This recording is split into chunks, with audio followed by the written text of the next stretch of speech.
Hey, third grade, today is Monday. It is the last full week before we get out for Thanksgiving break. And I know we're all so excited and we're so ready for a break. But this week we have a lot of things going on, okay? So we have today's a normal day. And then on Tuesday, which is tomorrow and Wednesday, you guys are going to be taking some benchmarks. Tomorrow's going to be a math benchmark, and then Wednesday's going to be a reading benchmark. And then on Thursday, you're going to be reviewing those benchmarks. And then Friday, we're just kind of back to a normal day. So I want you guys to work really hard on Tuesday and Wednesday for these benchmarks. Just show us everything that you've learned. There might be some stuff on there that we haven't quite learned, but that's okay. This is just going to give us some data and a starting point as to maybe where I know I really need to focus my time in these upcoming units, okay? So I'm going to show you what we're going to be doing today, and then you guys are going to go watch the videos and you guys are going to practice, okay? So today you're going to be solving division and multiplication problems by using a variety of strategies. So all of the strategies that we have been learning for multiplication and division, including equal groups, which you can use for both, repeated addition or subtraction, depending on what the question is asking you to find, or arrays, which you can use for both, so I can make the connection between multiplication and division. You're going to watch all of the videos.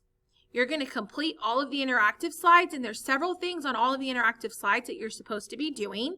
And then you're going to complete the daily activity. And the daily activity today is going to be reflex math, and I encourage you to spend 25 to 30 minutes on there.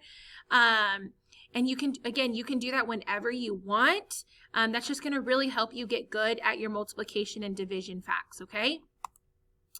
We're going to be using our get chart. Remember, when you're looking for groups, if you're looking for the number of groups, you're going to be dividing. If you're looking for the equal number in each group, you're going to be dividing. And then if you're looking for a total, you're going to be multiplying, okay? So this is what your problems look like. You guys are going to do 3 problems by yourself, and I'm going to be demonstrating 2 problems. And I've already done one. There are several things that you have to be doing on these problems, and I've explained those directions in the problem that I demonstrated for you here. It's a mix of multiplication and division. And so I want you guys to make sure that you're using your get chart so you can plug in your groups, the equal number in your groups, or your total, and that's going to tell you which operation that you're supposed to be doing for those problems. And that's going to really help you out, okay? Have fun. Let me know if you have any questions. Send me a message on Google Classroom. And then don't forget that we have office hours from 2:40 to 3:30. And if you need any help, that is the best time for you guys to hop on and ask for some help, and I can sit down and walk through some problems with you. All right, I'll talk to you later. Bye.